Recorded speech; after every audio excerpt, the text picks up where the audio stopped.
प्रणाम, मैं हूं हिमांशु द्विवेदी और स्वागत है आपका हमारी खास पेशकश चर्चा में। चर्चा के तहत आज बातचीत यूं तो सामान्य तौर पर दर्शकों को लगेगा कि होगी तो मनीष सिसोदिया की गिरफ्तारी पर होगी, जो तथाकथित शराब घोटाले के तहत सीबीआई की रिमांड पर 5 दिन के लिए भेज दी गई अदालत के द्वारा। लग सकता है दर्शकों ये बात होनी चाहिए तो राहुल गांधी के भाषण के संदर्भ में होनी चाहिए, जो कल उन्होंने रायपुर के महाधिवेशन में दिया, जिसमें अपने आप को सत्याग्रही और भाजपाइयों को सत्याग्राही बताया, अडानी के संदर्भ में तमाम कुछ बातें कही। लेकिन ये सारे विषय सियासी है। दल महत्वपूर्ण नहीं, देश महत्वपूर्ण होता है। और आज बात देश के संदर्भ में करने की जरूरत है। और देश के संदर्भ में बात जो करनी है वो दरअसल पंजाब के हालात को लेकर करनी है। पंजाब में अचानक माहौल बदला हुआ है और जो बदलाव है वो भविष्य को लेकर हमें चिंता में डाल रहा है। पिछले दिनों पंजाब के अंतर्गत जो वहां का सबसे प्रमुख शहर है, बड़ा पूजनीय शहर है, करोड़ों लोगों की आस्था का जो केंद्र है, उस अमृतसर में हालात बेहद तनावपूर्ण हुए। और तनावपूर्ण इसलिए हुए कि वहां पर मौजूद एक थाने पर हमलावरों के द्वारा सीधे तौर पर हमला बोल दिया गया। हथियारों से लैस थे और हथियारों के साथ लैस होकर उन्होंने हमला इसलिए बोला कि उन्हें अपने एक साथी के द्वारा गिरफ्तार किए जाने को लेकर नाराजगी थी। और ये अनियोजित नहीं था, सुनियोजित था। एक संगठन है वारिस पंजाब दे, उसके आह्वान पर यह हमला किया गया। तकरीबन आधा दर्जन से ज्यादा पुलिस वाले इस हमले में घायल भी हुए। पर इसमें जो चिंता में डालने वाली बात है, परेशान करने वाली बात है, हैरानी में डाल देने वाली बात है, वो ये है कि पुलिस ने इन हमलावरों के सामने घुटने टेक दिए। इनका कहना था कि हमारे साथी को गलत गिरफ्तार किया गया है, छोड़ा जाए। और पुलिस ने कह भी दिया कि हां, इसको हम छोड़ देंगे। ऐसा कहा ही नहीं गया, अगले दिन छोड़ भी दिया गया। अमृतसर के एसपी के द्वारा बाकायदा ये कहा गया कि वो संगठन के प्रमुख के द्वारा हमें इस प्रकार के सबूत दे दिए गए हैं जिससे पता चलता है कि जिसको गिरफ्तार किया गया वो इसमें शामिल नहीं है, इसलिए छोड़ दिया जाए। कमाल है। अगर इतने गैर जिम्मेदाराना तरीके से प्रदेश में पुलिस काम कर रही है तो ऐसे एसपी और डीजीपी को भी साथ में क्यों नहीं हटा दिया गया, ये सवाल है। वहीं दूसरी तरफ सवाल इस बात को लेकर है कि क्या किसी भी परिस्थिति में सैकड़ों लोगों के द्वारा एक थाने पर हमला करने को प्रदेश और देश इतनी सहजता से स्वीकार करने के लिए तैयार है? अगर हां, तो फिर जाके बाकी थानों को भी अब अपनी सुरक्षा के लिए अतिरिक्त इंतजाम कर लेने चाहिए। तीसरी और आखिरी महत्वपूर्ण बात इस पूरे मसले पर प्रदेश के मुख्यमंत्री भगवंत मान के द्वारा दिया गया बयान है, जिसमें उन्होंने कहा कि मैं पंजाब पुलिस के तमाम कर्मचारियों को धन्यवाद देता हूं कि उन्होंने गुरु ग्रंथ साहब की बेअदबी से बचा लिया। जो हमलावर थे वो अपने साथ में गुरु ग्रंथ साहब को लेकर आए थे और पुलिस वालों ने संयम का काम लिया। मैं इसके लिए उन्हें बधाई देता हूं। प्रदेश के मुख्यमंत्री के संदर्भ में इस बयान ने हमें चिंता में डाल दिया है। चिंता में इसलिए डाल दिया है कि उन्हें उस पुलिस सिस्टम पर, उस इंटेलिजेंस पर सवाल उठाना चाहिए था जिसके तहत उसे ये पता ही नहीं चला कि सैकड़ों लोग इकट्ठा हो रहे हैं और इकट्ठा होकर हथियारबंद समूह में एक थाने पर हमला बोलने जा रहे हैं। तो हम इस पूरे मसले पर बात करेंगे क्योंकि वारिस पंजाब दे का जो प्रमुख है वो अपनी इस कार्रवाई को सीधी लड़ाई के संदर्भ में बता रहा है। पिछले 1 साल से उसके द्वारा दिए जाने वाले बयान लगातार देश के विखंडन की बात कह रहे हैं, अलग खालिस्तान राज्य के संदर्भ में बात की जा रही है, उस खालिस्तान के संदर्भ में बात की जा रही है जिसको हम तकरीबन 2 दशक पहले भूल चुके हैं। इस देश ने 80 के दशक में बहुत कुछ भोगा है, पंजाब ने खुद ने भोगा है। वो तमाम हत्याएं अभी भी हमारे जहन में हैं, वो खूनी व्यवहार हमारे जहन में है। इस खालिस्तानी अभियान के नाम पर हम अपने देश के प्रधानमंत्री को खोए, पंजाब के मुख्यमंत्री को खोए और इन सब से गुजरकर हमने उस अलगाववादी आंदोलन पर जीत हासिल की थी। क्या वो अलगाववादी आंदोलन एक बार फिर सिर उठा रहा है? अगर उठा रहा है तो क्या इस फन को अभी कुछ ले जाने की जरूरत नहीं है? ये सवाल है। ऐसे तमाम मसलों पर आज हम बात करेंगे। 4 खास मेहमान हमारे साथ इस चर्चा के लिए मौजूद है, उनसे आपका परिचय कराएं और देश के साथ जुड़े हुए संवेदनशील मसले पर कुछ राजनीति से परे बातचीत करें। उससे पहले समय है आज के विचार सूत्र का। हमारा आज का विचार सूत्र गुरु गोविंद सिंह का दिया हुआ है। उन्होंने बड़ी कमाल की बात कही थी, आगाह किया था समाज को। उन्होंने कहा था कि यदि तुम असहाय और कमजोर लोगों पर तलवार उठाते हो तो एक दिन ईश्वर भी आपके ऊपर अपना तलवार चलाएगा। गुरु गोविंद सिंह ने ये जो बात कही थी वो दरअसल नेकी के रास्ते पर चलने के संदर्भ में था। सत्य के रास्ते पर चलने के संदर्भ में था, संवेदनशीलता के साथ व्यवहार करने के संदर्भ में था। उन्होंने ये अपेक्षा नहीं की थी कि एक लोकतांत्रिक देश के अंदर उनके अनुयायी हथियारबंद होकर व्यवस्था के खिलाफ इस तरीके से हमला बोलेंगे। इस बात को अपने ध्यान में रखते हुए इससे अपनी चर्चा को आगे बढ़ते हैं। हमारे साथ इस चर्चा का हिस्सा बनने के लिए 4 खास मेहमान मौजूद हैं। हमारे साथ अशोक सरीन जी हैं जो मुख्य प्रवक्ता हैं भारतीय जनता पार्टी पंजाब के। हमारे साथ नरेंद्र संधू जी हैं जो प्रवक्ता हैं पंजाब कांग्रेस के। मनदीप सिंह जी हैं जो आम आदमी पार्टी के प्रवक्ता हैं, उस आम आदमी पार्टी के जिसके प्रचंड बहुमत के साथ इस समय पंजाब में हुकूमत है। और इन सबके बीच में तटस्थ राय और मामले के संदर्भ में बेबाक राय देने के लिए मौजूद है पंजाब के पूर्व डीजीपी राजेंद्र सिंह जी। आप सभी का स्वागत है। चर्चा की शुरुआत हम मनदीप सिंह जी से करेंगे, लेकिन उससे पहले वो 2 बयान सुनेंगे। एक भारत पंजाब दे के प्रमुख अमृतपाल का और दूसरा पंजाब के मुख्यमंत्री भगवंत मान का। एक बार सुनिए क्या कह रहे हैं। सिखां दा है राज दा जिहड़ा सुपना है, साडा खालिस्तान दा जिहड़ा एम है, ਉਹਨੂੰ ਈਵਲ ਤੇ ਉਹਨੂੰ ਟੈਬੂ ਨਾ ਬਣਾਇਆ ਜਾਵੇ। ਉਹਨੂੰ ਬੜੀ ਇੰਟੈਲੈਕਚੁਅਲ ਤਰੀਕੇ ਨਾਲ ਵੇਖਿਆ ਜਾਵੇ ਵੀ ਇਹਦੇ ਜੀਓਪੋਲਿਟੀਕਲ ਬੈਨੀਫਿਟਸ ਕੀ ਹੈ ਤੇ ਸਿੱਖਾਂ ਲਈ ਇਹਦੇ ਬੈਨੀਫਿਟਸ ਕੀ ਹੈ। ਸਿੱਖਾਂ ਦੀ ਸਰਵਾਈਵਲ ਲਈ, ਪੰਜਾਬ ਦੇ ਭਵਿੱਖ ਲਈ ਇਹ ਕਿਉਂ ਜ਼ਰੂਰੀ ਹੈ।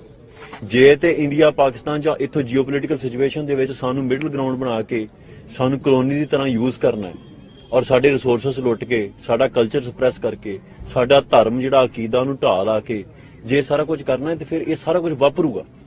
और मैं ये पिछे नहीं है, ये पिछे कोई बंदा नहीं होता, बंदा सिर्फ चेहरा बनता है किसी आइडियोलॉजी का। ये कुछ लोग हैं बस, और वो उनको फंडिंग होती है विदेशों से, दुकानें चलती हैं विदेशों से फंडिंग होती है, पाकिस्तान से फंडिंग होती है। तो ड्रोन जो है वो राजस्थान का हमसे 2.5 गुना बड़ा बॉर्डर है जो पाकिस्तान के साथ टच करता है। वहां क्यों नहीं ड्रोन आते, पंजाब में क्यों आते? क्योंकि उनके आका बैठे हैं कि पंजाब को डिस्टर्ब किया जाए। पंजाब नहीं डिस्टर्ब, पंजाब की पुलिस इतनी सक्षम है कि किसी को अमन कानून तोड़ने की हम इजाजत नहीं देंगे।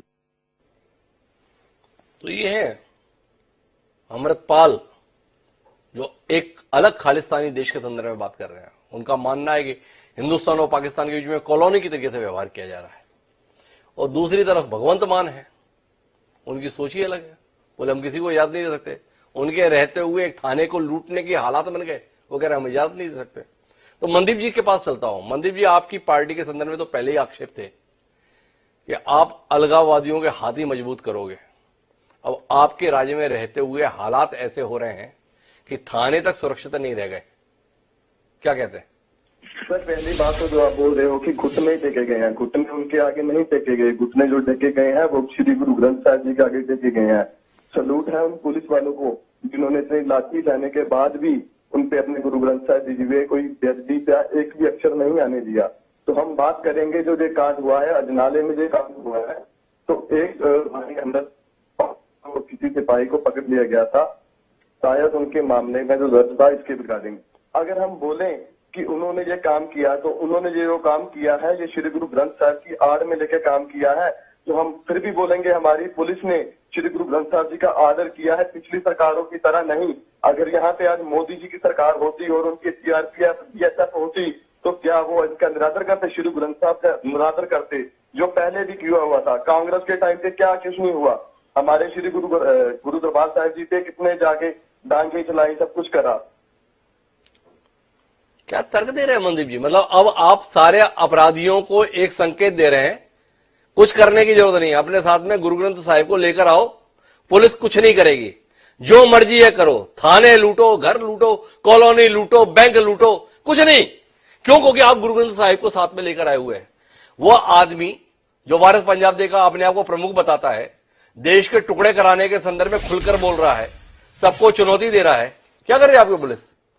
एक मिनट, गुरु ग्रंथ साहिब जी जो आपको बोल रहे हो कि घर लूटेंगे जी, गुरु ग्रंथ साहिब जी वो चीज है जो हर किसी को घर देते हैं, खाना देते हैं।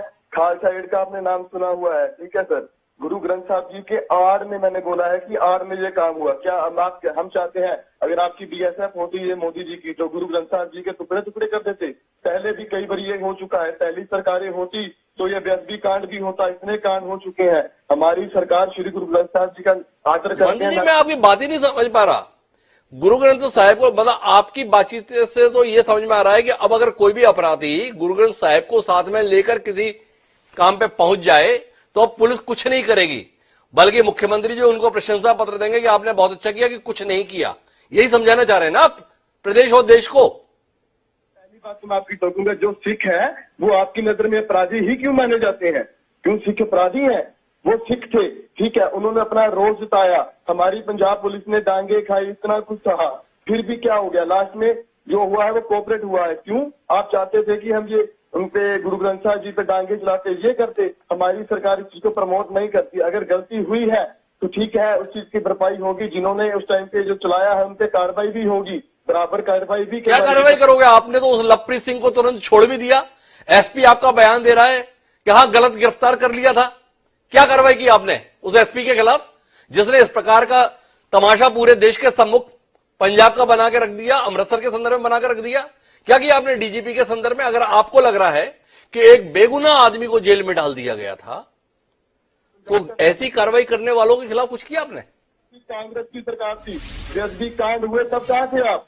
ये मोदी मीडिया जो गोदी, मतलब क्या बात कर रहे हो? यहां पे गोदी मीडिया और मोदी मीडिया की कहां से बात आ गई? यहां पर सवाल उठ रहा है कि एक थाने पर लोगों ने हमला कर दिया, सैकड़ों लोगों ने, आप उसके खिलाफ आज 4 दिन होने को गए, एक कार्रवाई नहीं कर सके। घुटने टेक दिया आपने, उस अपराधी को आपने छोड़ भी दिया। अशोक सरीन इसमें कोई हस्तक्षेप करने जा रहे हैं। एक बार अशोक सरीन की बात सुनते हैं। देश ने सुना कि मनदीप सिंह जो आम आदमी पार्टी के प्रवक्ता है वो क्या कह रहे हैं। उन्हें इस बात को लेकर कोई शर्मिंदगी नहीं कि थाने पर हमला हुआ। उन्हें इस बात को लेकर भी कोई शर्मिंदगी नहीं कि एक गिरफ्तार व्यक्ति को छोड़ने का ऐलान एसपी ने कर दिया। उन्हें इस बात को लेकर भी कोई शर्मिंदगी नहीं कि एक शख्स जिसका नाम अमृतपाल है, जिसके संगठन का नाम वारिस पंजाब दे है, वो देश के विभाजन की बात कर रहा है, उसको लेकर कोई शिकायत नहीं। उन्हें शिकायत है तो इस बात को लेकर कि अगर बीएसएफ होती, अगर भाजपा होती, अगर कांग्रेस होती तो पता नहीं क्या होता। हमने देखो कुछ नहीं होने दिया। तो अशोक सरीन जी, आपके पास रुक करता हूं, क्या कहते हैं आप लोगों ने बिल्कुल लानत बनानत कर दी थी। जो कुछ भी साहसिक काम किया है, सराहना योग्य काम किया है, वो आम आदमी पार्टी की इस सरकार ने किया है। मेरे को सुन पा रहे हैं? जी बिल्कुल। हिमांशु जी, मैं समझता हूं बहुत ही आम आदमी पार्टी के प्रवक्ता ने जलालत की तरह बात करी है। मैं समझता हूं शर्मिंदा होना पड़ रहा है। हम जितने लोग बैठे हैं मोदी सरकार पर बात कर रहे हैं, मैं राजनीति से ऊपर उठ के कहता हूं कि गुरु गोविंद सिंह, गुरु ग्रंथ साहब का अपमान कहीं भी स्वीकारित नहीं है। ये मैं बता देना चाहता हूं। ये मोदी जी पर बात कर रहे हैं, विदेशों से भी गुरु ग्रंथ साहब आदर से, सत्कार से हमारे केंद्रीय मंत्री सर पर रख के ला रहे हैं और ये बात कर रहे हैं तार करने की। इनकी भावनाओं में, इनकी भावना ही पंजाब के प्रति गलत है। ये सवाल का जवाब सवाल से देते हैं, सवाल जवाब तो है ही नहीं इनके पास। थाने पर कब्जा, मंदिर पर हमला, जेल में कत्ल, व्यापारियों से फिरौती, गोली वो मारे जा रहे हैं। कॉलेज यूनिवर्सिटी में आज भी एक नौजवान मरा। आज कितने कत्ल हुए हैं? आज के दिन में 2 कत्ल हो गए तरन तारण में। कॉलेज यूनिवर्सिटी का लड़का मरा। 9वीं कक्षा के छात्र नशे की ओवरडोज से मर रहे हैं। ये पंजाब को क्या बताना चाहते हैं? आज पंजाब की जो संस्कृति, सभ्यता से जाना जाता था, आज पंजाब वो आज कत्लो गर्त वाला पंजाब हो गया। वो पंजाब वो हो गया जिसकी मुटियारें नशे की ओवरडोज करना शुरू हो गई। वो पंजाब जिसके बच्चे 9 साल का बच्चा, 9th क्लास का बच्चा, केवल 14 साल का बच्चा वैरोवाल अमृतसर में नशे की ओवरडोज से मर रहा है और मुख्यमंत्री जी कह रहे हैं सब कुछ ठीक है। सरी साहब, मेरा सीधे सीधे इस मसले पर आपसे जानना है, हुआ क्या? अमृतसर धार्मिक आस्था का केंद्र, क्या ऐसा हुआ कि हजारों लोग एक थाने पर कब्जा कर लेते हैं, पुलिस वालों को पीट देते हैं और हद यह है जिसको छुड़ाने गए तो उसे छुड़ा भी लेते हैं? इस कमाल के संदर्भ में कुछ बताइए ना। हिमांशु जी, पंजाब सरकार में हर स्तर पर फेल हो गई। पंजाब का लॉ एंड ऑर्डर फेल हो गया और पंजाब का इंटेलिजेंस विभाग पूर्ण रूप से फेल हो गया। और 4 दिन से वो बंदा बोल रहा है, सरेआम बोल रहा है। पुलिस वालों के सोटियां पड़ रही हैं, तलवारों से पुलिस पर हमला हो रहा है, सर फट रहे हैं। अगर पुलिस सुरक्षित नहीं है तो पंजाब सुरक्षित कैसे होगा? पंजाबी सुरक्षित कैसे होंगे? मैं समझता हूं इस घटना ने हर पंजाबी को शर्मसार किया है। केवल इस घटना ने हर पंजाबी को शर्मसार नहीं किया है, बल्कि हर देशवासी को चिंता में डाल दिया है कि जाना कहां चाह रहे हैं और पंजाब कहां जाएगा। मेरे साथ में नरेंद्र सिंधु जी हैं जो प्रवक्ता है कांग्रेस पार्टी के, लेकिन उससे पहले मैं राजेंद्र सिंह जी के पास आना चाहता हूं। डीजीपी के पूर्व रूप में काम किए हुए हैं पंजाब के संदर्भ में, इस हालात को लेकर उनसे समझना चाहता हूं। क्या पंजाब वापस उस घटनाक्रम की तरफ लौट रहा है जिससे बड़ी मुश्किल से निकलकर आया था? अलगाव के उस दौर से, खून खराबे के उस दौर से, रक्तपात के उस दौर से, अराजकता के उस दौर से क्या हम वापस उस दिशा में जा रहे हैं? क्योंकि जिस तरीके से थाने पर हमला और जिन्होंने हमला किया वो अभी भी खुलेआम घूम रहे हैं, ये पूरे देश को चिंता में डाल रहा है। थोड़ा रोशनी मिलेगी राजेंद्र सिंह जी आपसे। देखिए, ऐसा है कि जो भी बात यहाँ कर रहे हैं वो जिम्मेवारी से करनी चाहिए जी। और जो पंजाब का लॉ एंड ऑर्डर का हिस्ट्री रहा है पहले, उसके कॉन्टेक्स्ट में करना पड़ेगा जी। तो जब ये टेररिज्म खत्म हुआ था उस वक्त ये सवाल उठता था कि वापस क्या टेररिज्म दोबारा आएगा।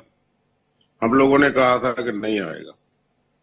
आज भी हम यही कहेंगे कि आज दोबारा नहीं आ सकता। कारण उसका बेसिक ये है कि लोग इसको नहीं चाहते। कुछ लोग हैं जो फ्रस्ट्रेट हो जाते हैं, जो क्राउड मेंटालिटी में चले जाते हैं, वो इसकी बात करते रहते हैं। उनके कई लोगों के वेस्टेड इंटरेस्ट भी हैं जी ऐसी बात करने के।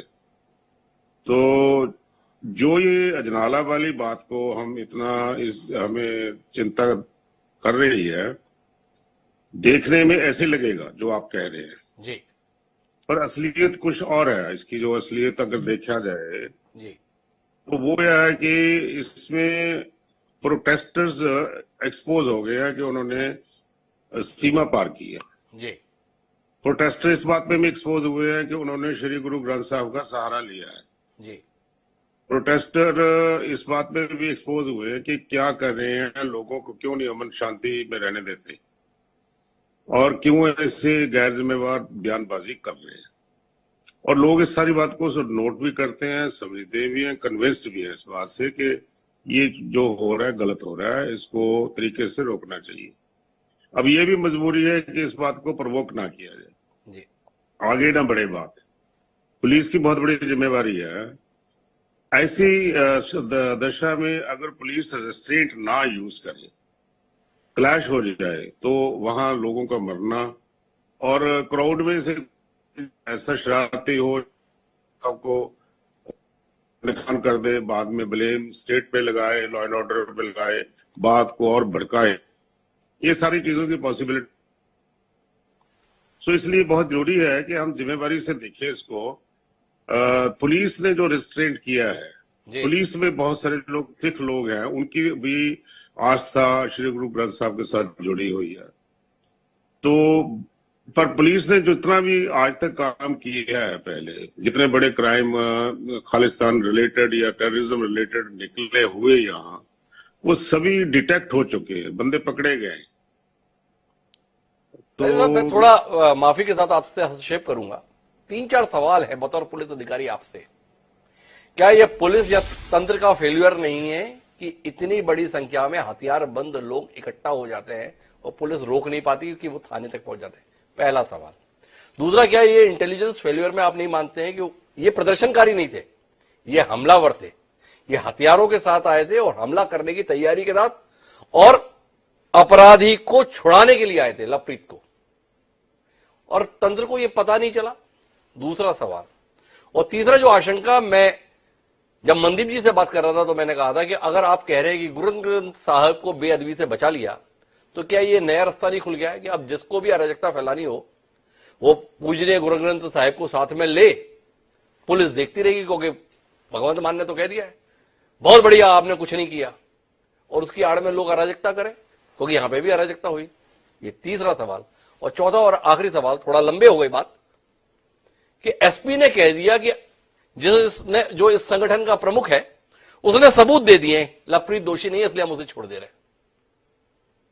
इतने लाचार तंत्र, ऐसी लाचार पुलिस व्यवस्था, चारों पर आपकी तरफ से जरा रोशनी मिले। पहला क्वेश्चन था आपका कि वो हथियार बंद होके आए जी। वो गलत हथियार हैं, कुछ उसमें लाइसेंसी हैं, कुछ गलत हो सकते हैं।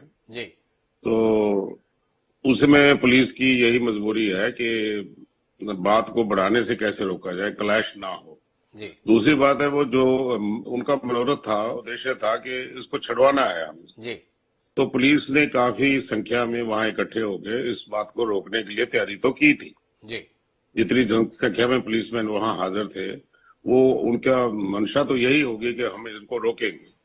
अब मैं तो वहां मौके पर नहीं था, मैंने उनको कमांड नहीं किया, इसलिए मैं ये कहना स्पष्ट रूप में ये कहूं कि हाँ हमारी यही मंशा थी। मंशा जरूर होगी कि इनको रोकना चाहिए, ये गलत होगा।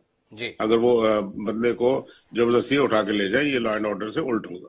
जी पर मौके पे जब सिचुएशन कोई डेवलप हो जाती है, उसको सेंसिटिविटी उसकी देखते हुए उसको सिचुएशन को बचाने के लिए कोई ना कोई और डिसीजन भी लिया जाता।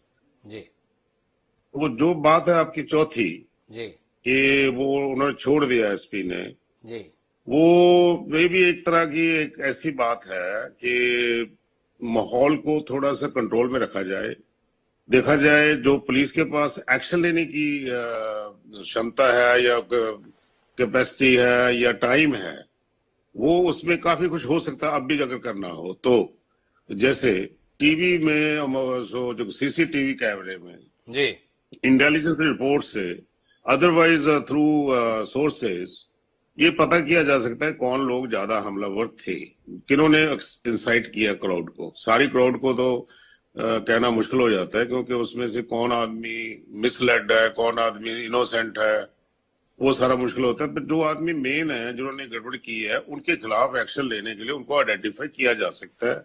वो एक्शन आज भी लिया जा सकता है, कल को भी लिया जा सकता है, उसमें कोई बहुत ज्यादा देरी वाली बात नहीं है। राजेंद्र जी, आप बड़े आसानी से कह दिए कि उसमें बहुत देरी वाली बात नहीं है, लेकिन मेरा सवाल आपसे वापस है, और उस सवाल को मैं वापस आपके पास लेकर आऊंगा। लेकिन मेरे साथ में अभी नरेंद्र संधू जी हैं, प्रवक्ता हैं कांग्रेस पार्टी के। क्या कहते हैं नरेंद्र जी? सब कुछ ठीक ठाक है, पुलिस ने बहुत ठीक तरीके से टैकल किया, हालात बहुत खराब हो सकते थे, बचा लिया पंजाब को।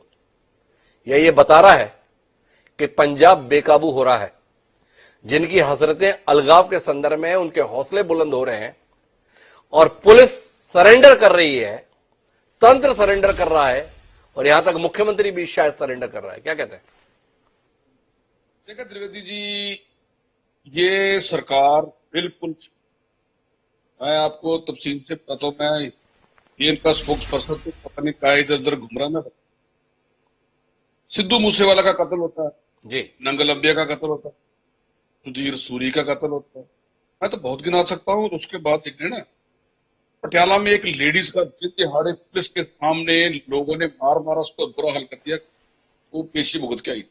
तो उसके बाद चुनाव में एक आदमी को दिन दिहाड़े पुलिस की मौजूदगी में मार मार के बहुत बुरा हाल किया। कारण क्या था? वो नशे की मुखबिरी करता था, ये लोग नशा पी, वो नशा बेचने वाले सारे हम गालियां निकाल रहे हैं और वीडियो आउट कर रहे हैं। और नई बात ये शुरू हो गई है कि वीडियो आउट कर रहे हैं, वीडियो बना बना के आउट कर रहे हैं ताकि लोग दहशत लगे। तो उससे आगे चले, मोहाली में बर्बरता का तो इंतहा हो गई जब एक आदमी की उंगली काट दी, 4 उंगली काट के, और उसका वीडियो आउट करता है।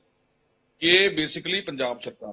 तो उससे आगे चलो, दिन दिहाड़े गैंग वार हो गई जेल में, और उसमें मूसे वाले के 2 जिन्होंने कत्ल किया था वो लड़ के आपस में मर गए।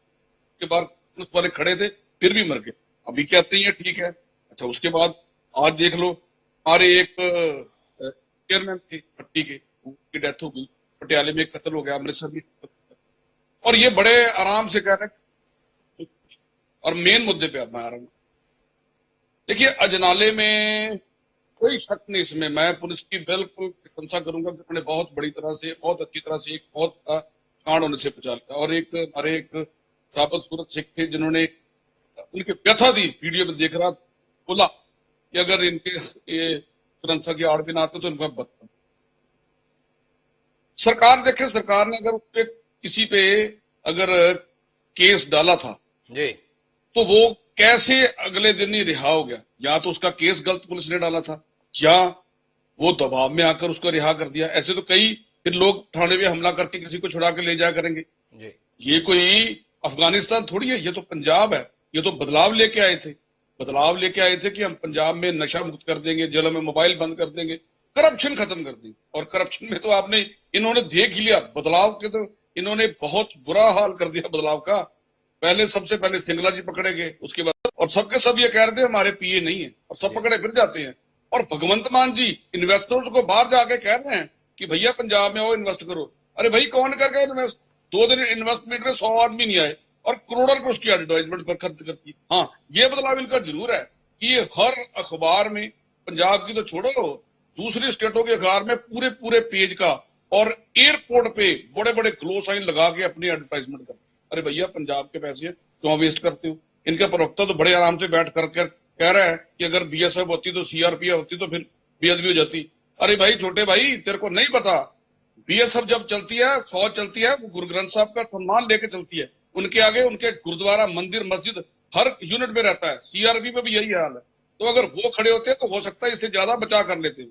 आप कैसे ये बात हमारी फोर्सेज को बोल रहे हो कि वो बेअदबी करा सकते थे, पंजाब पुलिस ने नहीं कराई? जब बेअदबी की बात आती है, कोई भी कराए, ये सबसे घिनौना दुनिया में जुर्म है। हम एक आगे बेअदबी आपने देख ली, बरगाड़ी कांड में भुगत चुके हैं। किसने कराई, कैसे कराई, वो सब क्लियर हो जाएगा। लेकिन बेअदबी तो हुई ना, हम पंजाब आज तक भुगत रहे हैं। और आप सिर्फ यहाँ पर राजनीति करने के लिए आप नए नए, मेरे को लगता है, और नए आप बोल रहे हो कि ऐसा हो गया वैसा हो गया। लॉ एंड ऑर्डर की हालत पंजाब में दिन भर, सरीन साहब तो मेरे साथ बैठते हैं, बद से बदतर होती है, बद से बदतर है। लेकिन मैं नरेंद्र जी थोड़ा विस्तार देना चाहता हूं खालिस्तानी मांग के संदर्भ में। यह हमला किसने किया? वारिस पंजाब दे संगठन से जुड़े हुए लोगों ने। मुखिया कौन है? अमृतपाल। वो सीधे तौर पर कह रहा है खालिस्तानी विचारधारा और शासन का सपना कभी नहीं मरेगा। अब तक असली हिंसा नहीं देखी है, जब देखोगे तब क्या कहोगे। और वो व्यक्ति अभी भी बाहर है, जो सीधे तौर पर इस हमले की जिम्मेदारी ले रहा है, खुले तौर पर ले रहा है, वो व्यक्ति बाहर है। क्या माने कि पंजाब में अब खालिस्तान की मांग देश विरोधी नहीं रही, खालिस्तान के लिए लड़ी जा रही लड़ाई देश विरोधी की दृष्टि से नहीं देखी जा रही, खालिस्तान के संदर्भ में सपना देखना कोई अपराध नहीं रह गया। क्या यही हालात बन गए हैं पंजाब में? सुधांशु जी देखें, राजेंद्र जी अच्छी तरह समझेंगे इस बात को, क्योंकि ये डीजीपी रहे हैं पंजाब की जी। देखिए, खालिस्तान की मांग कई बार उठी है यहाँ पर, एक बार नहीं उठी, शुरू से उठती आई है और दब जाती है, उठती आई और दब जाती है जी। और ये सुलगती रहती है, और फॉरेन से फंडिंग होती रही, और यह काम देश विरोधी ताकतें करती रहती है जी। लेकिन जो इस बार हुआ, पंजाब सरकार को पहले इनपुट्स होनी चाहिए थी, और इनपुट्स थी, उनको पता होना चाहिए था कि ऐसा कांड होगा, ये शुरू से कंट्रोल कर सकते थे। जैसे जनाला कांड की बात करें तो कहां से चलकर अमृतपाल जी कहां अजनाले आई, रास्ते में रोके जा सकते थे, रास्ते में भी रोके जा सकते थे, नहीं रोके गए। अजनाले में आकर घेराव किया और उन्होंने बताया कि मेरे साथ तो 5-6 गाड़ी थी, इतने लोग कहां से आ गए। इट मीन्स है इधर उधर से लोग घुस जाते हैं बीच में। जो शरारती तत्व होते हैं वो आपने देखा कई मोर्चे फेल करने के लिए आगे आ जाते हैं। हमारे पंजाब को किसी की नजर लग गई है, हम पार्टी से उठ के बात करते हैं। ये प्रवक्ता आम का सिर्फ अपनी बात करी जाता है, मैं तो ऊपर उठ के बात करता हूँ। जब पंजाबियत की बात आती है तो मैं कांग्रेस की बात नहीं करता, मैं बात करता हूँ पंजाब के सम्मान की। पंजाब ने जो काला दौर हमने देखा है उसकी बात करते। तुम्हारे भैया नहीं, ये छोटा बच्चा है हमारा, हमने तो वो तक अपने पीठ पे डाया है। मैं जब 84 कांड हुआ तब मैं मेरे ख्याल से फर्स्ट ईयर में पढ़ता था, तो मेरे को तो सब मालूम है क्या हुआ, कैसे हुआ। राजेंद्र जी तो सब जानते हैं, सरीन जी भी छोटे होंगे, मनदीप भी छोटा होगा। लेकिन पंजाब में जो हुआ वो होने के बाद अब इतनी शांति आ गई, अब ये आगे नहीं भैया चलने देंगे। सरकार आपके है, आपको कंट्रोल करना पड़ेगा। हम तो ऑपोजिशन है, हम तो आपको सहयोग के लिए हर वक्त तैयार बैठे हैं। लेकिन आप इन्वेस्टमेंट करके या बाहर जाके अपने जो सिसोदिया जी पकड़े गए उनको जाकर कह रहे हो कि ऐसे क्यों पकड़े गए, ऐसे क्यों पकड़ गए। उनको छोड़ो भैया, अपने पंजाब की बात करो। वो कानून इंसाफ करेगा, कानून करेगा इंसाफ उनका। अगर शराब घोटाले में फंसे तो कानून उनका इंसाफ करेगा। आप पंजाब में आके देखो, इन्वेस्ट अपने आप आएगा। अगर पंजाब खुशहाल होगा, पंजाब की चिंता करो, सीधे तौर पर कह रहे हैं नरेंद्र संधू जी। मैं वापस मनदीप जी के पास आता हूँ, काफी कुछ कह रहे थे मनदीप जी उस समय, तो मनदीप जी वापस लौट कर आते हैं। क्या हुआ, संभल नहीं रहा क्या दिल्ली में सरकार आप दावा करते हो बहुत अच्छी चला रहे हैं, पर वहां पे कानून व्यवस्था आपके हिस्से में नहीं रहती, तो उसमें आप इन सवालों से बच जाते हो। पर पंजाब के संदर्भ में फेरिस्त गिना दी नरेंद्र जी ने, कैसे धारावाहिक तौर पर हत्याओं का दौर चल रहा है। सड़क पर, घर पर, जेल में, जहां मौका मिल रहा है लोग एक दूसरे को मार रहे हैं। और मेरा जो सवाल आपसे पिछली बार भी था, अब वापस है कि जो थाने में हमले के लिए जिम्मेदार संगठन है, उसका प्रमुख अभी भी खुलेआम घूम रहा है। क्यों घूम रहा है, थोड़ा बताएंगे? कि मैं आपकी हर बात का जवाब दूंगा। पहले जो है, मेरे को इन्होंने बोला मेरे सर हैं, ये मेरे से उम्र में बड़े हैं, सभी कुछ इनका आदर करना मेरा मान है। तो मैं ये बोलूंगा कि जब अगर ये बोले कि ये बेअदबी कांड बरगारी वाले की बात कर रहे हैं, तो नहीं, सबसे पहले कांग्रेस की सरकार थी, तब भी बरगारी कांड हुआ था। बरगारी कांड नहीं था, वो दरबार साहब का कांड था, ठीक है। तब इंदिरा गांधी जी थी, ठीक है, तब भी आपकी बीएसएफ ही थी, वो कोई बाहर वाला नहीं था। जब उन्होंने चलाया था तब भी हमने सब कुछ देखा है अपनी आंखों से। हम छोटे हैं, हम बोलते हैं हम छोटे हैं, हम किसी ड्रग्स में नहीं लगे, हम किसी और चीज में नहीं लगे, हम अच्छी लाइन में चुनेंगे। हम चाहें तो हम भी बाहर जा सकते हैं, हम क्यों चाहें? हमारा पंजाब था ना, ये हमारा पंजाब है, हम रंगला पंजाब करेंगे। और रही बात वो करप्शन की कि हमारे मंत्री करप्ट हैं, जितने भी ज्यादा मंत्री करप्ट निकले वो कांग्रेस के निकले, सारे ही मंत्री करप्ट निकले। हर एक मंत्री को जेल देखनी पड़ रही है। अमृतसर के चेयरमैन दिनेश बत्ती जी, जो सिद्धू जी के बड़े खास रहे हैं, कैप्टन जी के बड़े खास रहे माफ हैं। करना मंदिर जी, आपके पास मेरे सवालों का जवाब नहीं है क्या? हम यहां पर चिंता कर रहे हैं पंजाब की, हम यहां चिंता कर रहे हैं देश की, हम बात कर रहे हैं खालिस्तान की मांग करने वाले लोगों के हौसले की। इस समय भ्रष्टाचार को लेकर बात नहीं हो रही, करप्शन को लेकर बात नहीं हो रही, देश के वजूद को लेकर बात हो रही है। कुछ कहने के लिए नहीं है आपके पास में, सामर्थ्य नहीं है, दम नहीं है कि देश को बचा पाएंगे, पंजाब को बचा पाएंगे। क्यों पंजाब ऐसा नहीं है सर? पिछले इतने सालों में पंजाब के जो हालात करे हैं, ये बीजेपी की जो सरकार थी, गठजोड़ की सरकार थी, ये अकाली दल की सरकार, उन्होंने बराबर जो हाल किया। उसके बाद कांग्रेस की सरकार 10 साल रही, उन्होंने भी तो यही कुछ करा। हमारी साल 1 साल हुआ सरकार बनी को, तो इनको दिक्कत आ रही है, प्रॉब्लम आ रही है। क्यों? अगर ये आज जो कांड हुआ है, इसमें जो दोषी होंगे, इनके जो भी सजा है इनको मिलेगी, ये बात सीएम साहब ने बोली है और मिलेगी। अगर हम उस टाइम पे अगर उनको पकड़ते तो जो देश का माहौल था वो खराब होना था, पंजाब का माहौल खराब होना था। इस चीज के लिए उन्होंने जो प्रेरणा दी थी, इसलिए उनको छोड़ना पड़ा था। और उसके बाद उस दिन छोड़ना पड़ा, आपने खुद ही मान लिया, देश के हालात ऐसे थे। मैं वापस आना चाहता हूं एक बार राजेंद्र सिंह जी के पास। आप देख रहे हैं सरकार किस तरीके घुटने टेकने को जायज करार दे रही है। तो अब पूरे देश में यही सिस्टम रहे, अपराधी को पुलिस पकड़े, कुछ समूह इकट्ठा होकर थाने तक पहुंचे, कोई कुरान को लेकर पहुंच जाए, कोई रामचरितमानस या गीता को लेकर पहुंच जाए, पुलिस अब कुछ नहीं करेगी, सम्मान का बात है। और नतीजा, जिस अपराधी को पकड़ा गया है उसे छोड़ भी दिया जाएगा, क्योंकि माहौल को शांत रखने की बात है। तो अब देश में तंत्र ऐसे ही चलेगा, पुलिस व्यवस्था ऐसे ही चलेगी राजेंद्र सिंह जी? देखो, ऐसा सबसे पहले ये समझना पड़ेगा कि कोई भी सिचुएशन एग्जैक्टली सेम नहीं होती दूसरी सिचुएशन के मुताबिक। हर सिचुएशन अपनी एक सेपरेट सिचुएशन होती है, उसको उसका सेपरेट टाइमिंग होती है, सेपरेट कमांड होती है, सेपरेट सोच होती है, सेपरेट इंटेलिजेंस इनपुट्स होती है, तो उसके मुताबिक चलना होता है। सेंसिटिविटी, जो प्रॉब्लम की सेंसिटिविटी है उसको देखना होता है। जी आप सुन रहे हैं? जी बिल्कुल राजेंद्र सिंह जी। तो ऐसा हम नहीं कहते कि ऐसे ही सारी पुलिस बिहेव करे, आप सारे बहुत वरिष्ठ अधिकारी रहे हैं, मेरा आपसे सीधा सवाल है कि थाने पर हमला करके अभियुक्त को छुड़ाया गया, आज 5 दिन होने को हैं, जो लोग इसके लिए जिम्मेदार हैं, उस संगठन का प्रमुख जो मोटे तौर पर उसके लिए जिम्मेदार है, उसके खिलाफ किसी भी किस्म की कोई कार्रवाई कहीं हुई हो, ये जानकारी में नहीं आ रहा। क्या ये अपराधियों के हौसले बुलंद करने वाला काम है या अपराधियों के हौसले तोड़ने वाला काम है? बस इतना आपसे बतौर वरिष्ठ पुलिस अधिकारी आप रहे हैं, जानना चाहूंगा क्या संदेश है इसका? सिंपल बात यह है कि फाइल पे क्या कुछ हो रहा है जी, उस पे अभी नहीं बताया जा सकता, क्योंकि फाइल पे सारी बात बिल्ड करनी पड़ती है कि किस आदमी का क्या रोल था, उसके बारे में शहादत क्या है, एविडेंस क्या है, उसके मुताबिक कार्रवाई की जाती होती है। उस पर टाइम लगता है। जैसे अब सारा ये हुआ, सारा इसको देखना पड़ेगा। कोई 2-4 लोग अच्छे बैठ के इंटेलिजेंट इन्वेस्टिगेशन ऑफिसर्स बैठ के देखेंगे कौन क्या कर रहा था, किसका क्या रोल था, उसके मुताबिक फाइल तैयार की जाती तो है। राजेंद्र सिंह ये कहना है कि अभी फाइल पे क्या हो रहा है इसकी जानकारी नहीं है, और हमारी बेचैनी इस बात को लेकर है कि मैदान पर क्या हो रहा है ये देश को पता नहीं चल रहा है। इसी बात को लेकर तो परेशान है। पर मेरे साथ में जिस पारे पंजाब दे संगठन कटघरे में है, जिसकी गतिविधियों को लेकर एक नाराजगी है, उसके प्रतिनिधि के तौर पर एडवोकेट इमाम सिंह खारा जी हमारे साथ जुड़े हुए हैं, उन्हीं से समझने की कोशिश करते हैं। अपने इस कार्य को जायज मानते हैं इमाम सिंह जी? एक थाने पर हमला, एक आरोपी को छुड़ाना और हमले के लिए गुरु ग्रंथ साहिब को सामने ढाल के तौर पर इस्तेमाल करना, उस गुरु ग्रंथ साहिब को जो हम सबके लिए बेहद पूजनीय है, क्या कहते हैं?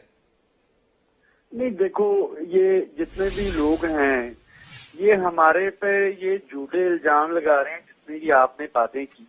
पहली बात तो मैं शुरू करना चाहूंगा भी 19 फरवरी का जो शहीद भाई दीप सिंह सिद्धू का जो शहीदी समागम था जी, उस पर भाई अमृतपाल सिंह ने ऐलान किया था भी हम अपना जो पीसफुली प्रोटेस्ट करेंगे और प्रोटेस्ट का फॉर्म होगा जो सिख कौम का ट्रेडिशन है खालसा वहीर। और मैं आपकी जानकारी में बता दूं भी खालसा वहीर तभी निकाली जाती है जिसमें गुरु ग्रंथ साहब महाराज की अगुवाई होती है, तब उन्होंने ये ऐलान किया। उन्होंने कहा हमने पहले भी पुलिस को दरख्वास्त बेनती की है भी इंक्वायरी करो और जो झूठा फंसाया गया है लवप्रीत सिंह तूफान को उनको रिहा करा जाए। और फिर भाई साहब ने कहा भी काफी दिन हो चुके हैं, अब हम पीसफुली प्रोटेस्ट करेंगे, जो हर एक इंसान का हक है। आर्टिकल 19(1)A में आता है freedom of speech and expression के अंडर ही राइट टू पीसफुली। तो आप जैसे कि वल्लभ भाई पटेल ने आप बोला था भी सिख एक जरैम पेशा कौम है, अनसिविलाइज्ड कौम है। देखो सिख कौम को ही प्रोटेस्ट करे तो उसमें बैरिकेडिंग की क्या लोड है? क्या आप सिखों को वल्लभ भाई पटेल की तरह एक अनसिविलाइज्ड लोग मानते हो, एक जरैम पेशा कौम मानते हो सिखों को? तो वे बैरिकेडिंग की गई। जब वहीर का कहीं नहीं कहा था कि हमने पुलिस स्टेशन पे हमला करना है जहां अंदर जाना है, पुलिस ने वहां पर बैरिकेडिंग की और उसके बाद क्या किया उन्होंने लाठीचार्ज करना शुरू कर दिया पुलिस ने, टीयर गैस सेल छोड़े। अब देखो अगर कोई अत्याचार करता है तो रिटेलिएट तो हर एक इंसान करता है, कि जानवर है, कुत्ता है, उसके तरफ भी कोई मारना तो वो भी रिटेलिएट करता है। हम तो फिर भी इंसान हैं, तो वो है ना जी। तो सारा जो इवेंट थे तो वो सारे वहां पर ट्रांसफायर होगी। इसमें देखने वाली बात ये है कि जो प्रशासन है, पुलिस प्रशासन है, वो अग्रेसर है। जो इंडियन पीनल कोड के अधीन राइट टू सेल्फ डिफेंस हर एक को, अगर सेल्फ डिफेंस में किसी को चोट लग जाती है उसके लिए वो जो विक्टिम होता है वो उसके लिए वो नहीं होता, जिम्मेवार नहीं होता। पहली बात बैरिकेडिंग क्यों हुई, दूसरी बात वो पुलिस ने लाठीचार्ज क्यों किया, और तीसरी बात जो सिख कौम का जो प्रोटेस्ट होता है, जो खालसा वहीर होती है, जो प्रोसेशन होता है, वो गुरु ग्रंथ साहब महाराज की जो अगुवाई की बिना वो निकल नहीं सकता। और जो भाई अमृतपाल सिंह है वो तो एक जो रिलीजियस प्रीचर है, वो अमृत संचार की बात करते हैं और हम कामरेडों जैसे कोई हरियां झंडियां लेकर थोड़ी ना जा रहे हैं। मैं सीधे तौर पे जानना चाहता हूं, आप इंकार करते हैं कि आपने थाने पे हमला नहीं किया? आप इंकार करते हैं कि आपने लवप्रीत सिंह को जबरिया छुड़ाने की कोई कोशिश आपके संगठन ने नहीं की? नहीं, वहां पर हमारा सिर्फ एम था पीसफुली प्रोटेस्ट करना, पर अग्रेसर प्रशासन था। उस प्रशासन के कारण सब कुछ हुआ जो भी वहां पर हुआ। ये मैं कहना चाहता हूँ सीधी बात।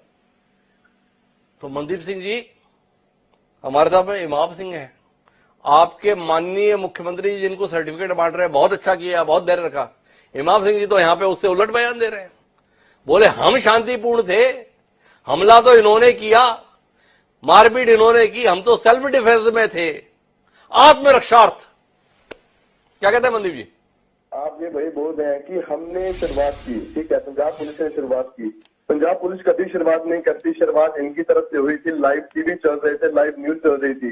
आप किसी भी न्यूज में चेक कर लीजिए, जो पहला हमला हुआ इन्हीं की तरफ से हुआ।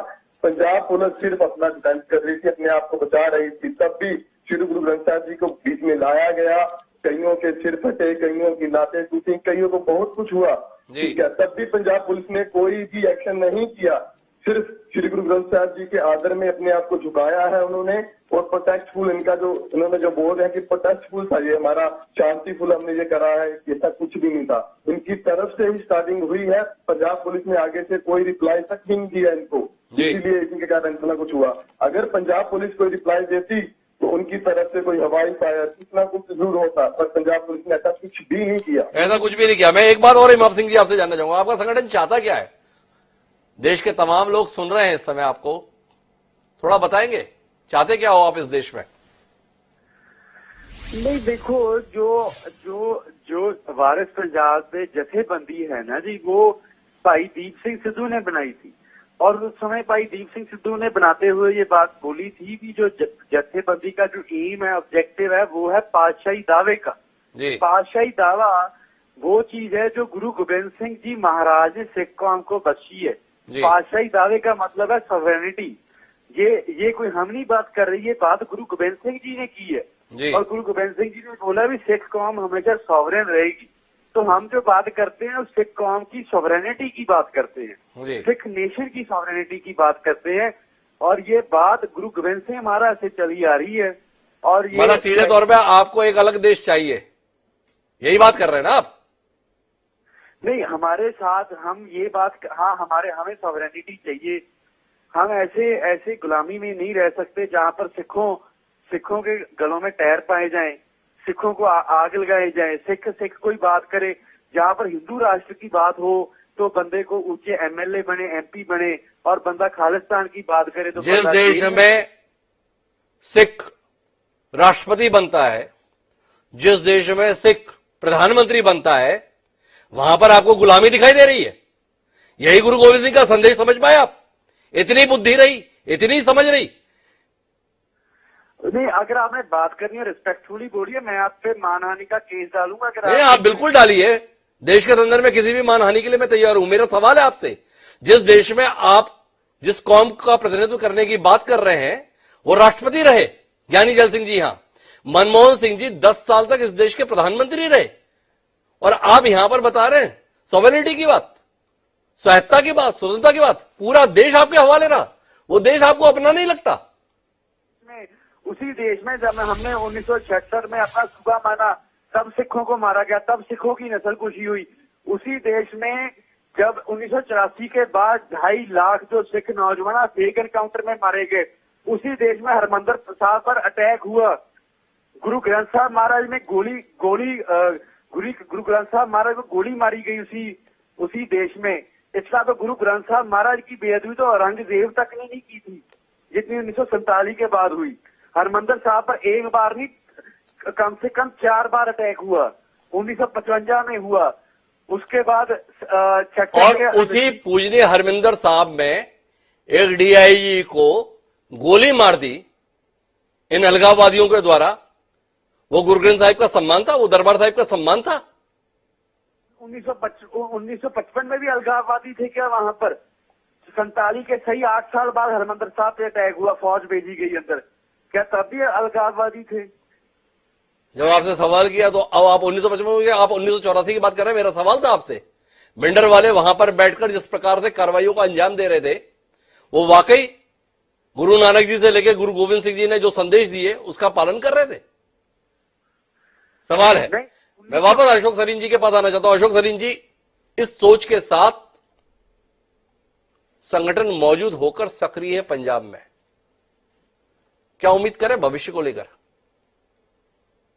तो आने वाला भविष्य जो है उस पर सोचने पर, विचार करने पर आज हर पंजाबी और देशवासी मजबूर है। देखो, मैं ये कहना चाहता हूं इस सरकार, क्योंकि सरकार का फेलियर है। सरेआम गुरवंत सिंह पन्नू बोलता है कि हमने फंडिंग करी, तो मुख्यमंत्री जी केजरीवाल जी का कोई बयान नहीं आता। क्या वो लोग जो विदेशों में बैठकर देश को तोड़ने का काम करते हैं और सरेआम देश के प्रति बोल रहे हैं, उसकी जो है निखेधी भी नहीं करती पंजाब की सरकार, पंजाब के मुख्यमंत्री साहब? ये बात करते हैं कि पंजाब के अंदर लॉ एंड ऑर्डर ठीक है। मैं आपके ध्यान में लाता हूं हिमांशु जी, जालंधर में पुलिस के डीसीपी को इनके एमएलए ने पीटा, किसी और ने नहीं पीटा, इनके एमएलए ने पीटा, तो भी कुछ नहीं हुआ। ये तो बात करते हैं कि अब ये 84 की बात कर रहे थे, वारिस से 5 के जी के बाद सबसे ज्यादा कांग्रेस की सरकार रही। ये जो मुद्दा है, ये मुद्दा उन बातों पर राजनीति करने का नहीं है, पंजाब की अमन शांति भाईचारे का मुद्दा है। मैं बीजेपी से हूं, मैं पार्टीबाजी से ऊपर उठ के कहता हूं कि हमें पंजाबियत, पंजाबियों को बचाना है। आज हमारा पंजाब का एक दृष्टिकोण देखने का, आप पंजाब प्रांत से बाहर के हैं, आप लोगों का दृष्टिकोण बनता जा रहा है कि पंजाबी जो है वो गलत रास्ते पर जाते हैं, देश के खिलाफ जाते हैं, पंजाबियों का दृष्टिकोण बिगाड़ रहे हैं ये लोग, और सरकार इसके लिए जिम्मेदार है। लेकिन सरकार, आप केवल आम आदमी पार्टी की सरकार को जिम्मेदार ठहराएंगे या देश की सरकार से भी हम कोई उम्मीद करें? खुलेआम इस देश से अलग होने की बात जिस संगठन के द्वारा की जा रही है, उस संगठन का वजूद आपकी मजबूत सरकार के रहते हुए बना हुआ है। इसके संदर्भ में कोई बात नहीं कहेंगे अशोक सरीन जी? क्या हम आपकी सरकार से उम्मीद ना रखें जो देश में हुकूमत कर रही है? ऐसे संगठन की सोच का नेतृत्व करने वाले लोगों पे कार्रवाई के लिए क्या आम आदमी पार्टी की सरकार के भरोसे ही रहना होगा, या देश का सबसे बड़ा राजनीतिक दल, सबसे बड़ा राष्ट्रवादी दल जो अपने आप को बताता है, उससे भी कोई उम्मीद रख ले? हिमांशु जी, हमारी सरकार, केंद्र की सरकार ने इनपुट दिया था। ये सरकार तो प्रोपेगेंडा कर रही है। अगर state police, law and order state का मैटर है, पर हमारी केंद्र की सरकार ने इनपुट दिया, भाई कोई घटना घट सकती है, पुलिस थाने पर आरपीजी अटैक हो गया, तो इन्होंने नहीं, इन्होंने इनपुट को इग्नोर करा। हमारी सरकार ने कहा कि कुछ शरारती लोग पंजाब को तोड़ने की बात है, ये हमारे इनपुट्स को कहते हैं कि दखल दे रही है। हमारे इनपुट के संदर्भ में ध्यान ही नहीं देते हैं, ये कह के बच जाना चाहते हैं अशोक सरीन जी। मुझे आना है नरेंद्र संधू जी के पास में आखिरी दौर की बातचीत के लिए, लेकिन उससे पहले एक बार फिर कोशिश करूंगा मैं राजेंद्र सिंह जी से समझने को। इतने सतही तौर पर देखना चाहेंगे राजेंद्र सिंह साहब, आप महसूस कर रहे हैं किस तरीके की सोच और किस तरीके की भाषा बंद कमरों में नहीं, सार्वजनिक स्तर पर एक बार फिर शुरू हो चुकी है? क्या आपको नहीं लगता है कि यह मसला महज एक थाने पर हमले का नहीं है? यह चिंगारी है, समय रहते नहीं चेते तो लपटों में बदल जाएगी, और लपटें जब फैलेंगी तो वो ये देखकर नहीं फैलेंगी कि घर किसका है, किसी सिख का है, किसी हिंदू का है, किसी मुसलमान का है। सारे घर जद में आएंगे। जिस खालिस्तानी आंदोलन की बात करते हैं उसमें जो जाने गई थी वो केवल हिंदुओं की नहीं गई थी, सिख कौम की भी बड़ी संख्या में जाने गई थी। क्या कहते हैं राजेंद्र सिंह जी? हिमांशु जी, आपने जो कहा है वो एक चैलेंज, मैं उसको चैलेंज मानता हूँ। सरकार के लिए चैलेंज है, पुलिस के लिए चैलेंज है। उस पर सिस्टमैटिक काम होना चाहिए जी, और ध्यान रखना पड़ेगा कि क्या ये डेवलपमेंट्स क्या हो रही हैं, इसको कैसे न्यूट्रलाइज करना है और समाज में शांति बनाए रखना होगा। तो मेरा ख्याल है कि सरकार और पुलिस इस घटना से सतर्क हुई है, और वो उनके जैसे बयान आए हैं आज के पेपर्स में कि हम एक्शन लेंगे, जो भी कल्प्रिट्स हैं उनके खिलाफ एक्शन लेंगे। तो देखते हैं अब क्या करते हैं। ये होना चाहिए कि ऐसे नहीं अलाउ करना चाहिए कि जिससे लोगों में सहम आए, जिससे लोगों में बेचैनी फैले, जिससे लोग कुछ मिसलीड हो जाएं, वो ऐसे नहीं होना चाहिए। वैसे ओवरऑल जितने लोग यहाँ जो समझदार लोग हैं पंजाब के, वो समझते हैं कि कुछ वेस्टेड इंटरेस्ट सिचुएशन क्रिएट करके उसका फायदा लेना चाहते हैं, उसका फायदा मिलेगा नहीं। जैसे कुछ लोग ऐसे भी हैं कि कुछ उन्होंने किया होता नहीं, वो वैसे ही कह देते हैं, रिस्पॉन्सिबिलिटी ले लेते हैं कि मैंने करवाया, मैंने फंडिंग की है, मैंने किया।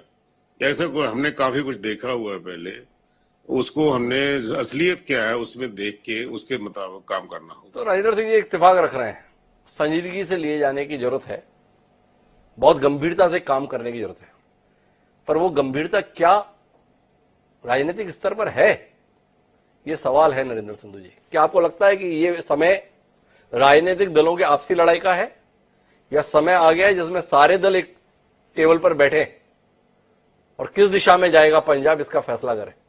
क्या बोलते हैं नरेंद्र जी? देखें, खारा जी मेरे को सुन पा रहे हैं? जी बिल्कुल, ठीक है। देखिए, खारा जी को मैं कहना चाहता हूँ, देखिए हमारे भाई हैं, चाहे वारिस पंजाब के हैं, चाहे बीजेपी के, चाहे अकाली दल के, सारे हैं तो पंजाब। जी देखिए, आप खालसा वहीर निकालें, बहुत अच्छी बात है, किसी ने आपको रोका नहीं।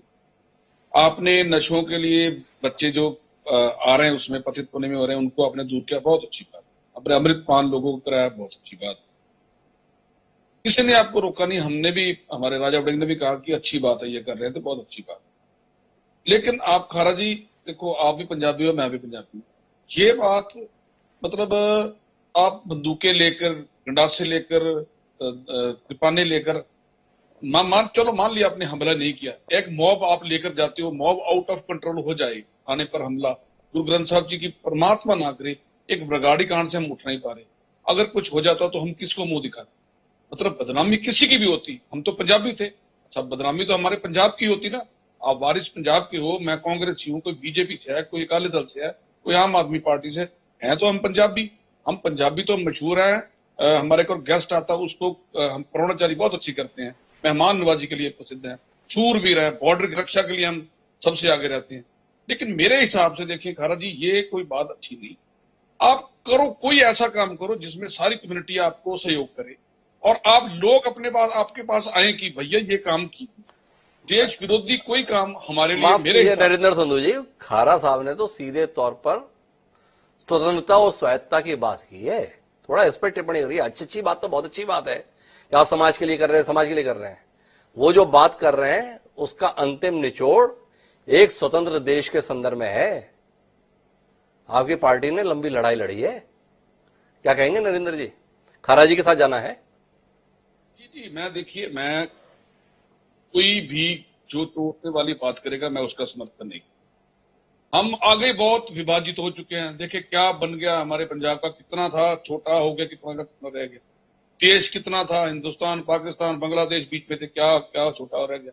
क्या इसके अभी और टुकड़े करना चाहेंगे? नहीं। आपसी सौंदर्य, आपसी भाईचारे से हम अगर रहेंगे तो बहुत अच्छे रहेंगे। कहीं भी रह सकते हैं। मतलब आप सिखों की बात कर रहे थे, कांग्रेस की बात कर रहे थे, नहीं, आपके मन में ये गलत है। ठीक है, मैं मानता हूँ 84 में जो हुआ बहुत ज्यादा गलत हुआ, उसको सबसे ज्यादा दुख हमको है, हम सिख हैं, हमको भी दुख है। वो नहीं होना चाहिए था। काला धब्बा था, काला दौर था जो निकल गया, उसको रिपीट नहीं करना चाहिए, वो निकल गया। लेकिन कांग्रेस की बात करें तो कांग्रेस ने देखिए ज्ञानी जैल सिंह राष्ट्रपति बनाए, अपनी कोई गांव की कुर्सी नहीं सरपंच छोड़ता। सोनिया गांधी जी ने मनमोहन सिंह को प्रधानमंत्री बनाया। हमारे प्रधान जो राजा वड़िंग जी वो एक सिख हैं, एलओपी जो है वो प्रताप सिंह बाजवा जी सिख हैं, और मैं पंजाब का स्पोक्समैन आपके सामने सिख बैठा हूँ। तो भैया ये हमारी कांग्रेस पार्टी सिखों के लिए हमेशा सौंदर्य बिल्कुल करा के रखती है। आपने देखा पीछे जे अब जो हमारे राहुल गांधी जी आए, पगड़ी पहनकर पूरे श्रद्धा के साथ एक आम लोगों की भांति दरबार साहब मत्था टेकेंगे और सारा पंजाब लेके गए। सौंदर्य की बात, प्यार की बात कीजिए, सत्कार की बात कीजिए, आपसी भाईचारे की बात कीजिए। मैं सबके साथ आऊंगा। हमने देखा जब किसान आंदोलन था तो मैं भी उसमें गया, मैं कांग्रेस ही थी, मैं फिर भी उसमें गया, मैंने जाकर उसमें अपना श्रमदान किया, मैंने लंगर बरताया, मैंने सेवा की। मेरा जोश, मेरा जज्बा था। ऐसे होना चाहिए कि आप किसी पार्टी की हो, हमारे वारिस पंजाब में आकर काम करो, पंजाब के लिए व्यक्ति की। मेरे हिसाब से ये काम होना चाहिए। मैं वापस खारा जी के पास लौटता हूं। खारा जी थोड़ा सा समझाएंगे, इस देश में ऐसा क्या है जो आपको नहीं मिला, जिस कारण से आपको लगता है कि हमें अलग चाहिए? देखो, एक बार ना जनता पार्टी ने इंदिरा गांधी को जेल में डाला था जी, तो उसको छुड़वाने के लिए जहाज अगवा किया था। तो वो इस देश में उनको एमएलए की टिकटें मिली, एमपी की टिकटें मिली। उसको किसी ने निंदा नहीं किया उनकी इस बात को भी। आप एक अपराधी को, इंदिरा गांधी जो जेल में थी, उसको छुड़वाने के लिए आपने एक हवाई जहाज हाईजैक कर लिया, उसकी कभी बात नहीं होती। यही तो बात है ना जी। और हम अगर खालसा वहीर निकाले सिर्फ पुलिस स्टेशन के सामने प्रोटेस्ट करने के लिए तो आतंकवादी कहलाते हैं। यही तो है जो दूसरे दर्जे का ट्रीटमेंट है। और क्या होता है, जो अगर बहु गिनती, इंदिरा गांधी बहु गिनती थी, हिंदू समाज को बिलोंग करती थी, तो उसकी किसी बात का इतराज नहीं किया जाता। पर अगर सिख हैं वो खालसा वहीर निकाल लें, प्रोसेशन निकाल दें, तो उनको जरैन पेशा कौम जो कहा जाता है। मतलब आप थाने पर हमला बोल दें, वर्दीधारियों को घायल कर दें, तो इस पे किसी को सवाल नहीं करना चाहिए, इस पे किसी को आपत्ति नहीं करना चाहिए, इस पर आपका स्वागत, अभिनंदन होना चाहिए। खारा साहब, गलत कर दिया हम लोगों ने जो ये सवाल कर लिया कि इस देश में थाने पर अगर एक मॉब आकर हमला करे तो ये बड़ा सम्मानपूर्ण कार्य है। और जिस गुरु ग्रंथ साहिब के संदर्भ में इतना सम्मान हम सब लोग रखते हैं, इस काम के लिए आप उनका इस्तेमाल कर लें। उनका सम्मान में जो सर झुका रहना चाहिए था, उनकी मौजूदगी में इस देश की कानून व्यवस्था को हाथ में लेने की गुस्ताखी आप करें, ये उनके प्रति सम्मान है। जिन्होंने इंदिरा गांधी के लिए जहाज अगवा किया, क्या वो आतंकवादी थे कि नहीं थे? कौन ने इंदिरा गांधी के लिए जहाज अगवा कर लिया और उसका देश ने स्वागत कर लिया? इंदिरा गांधी को इसी देश में जेल में डाल दिया गया। ये वो देश है, इस देश में कानून का राज रहा है।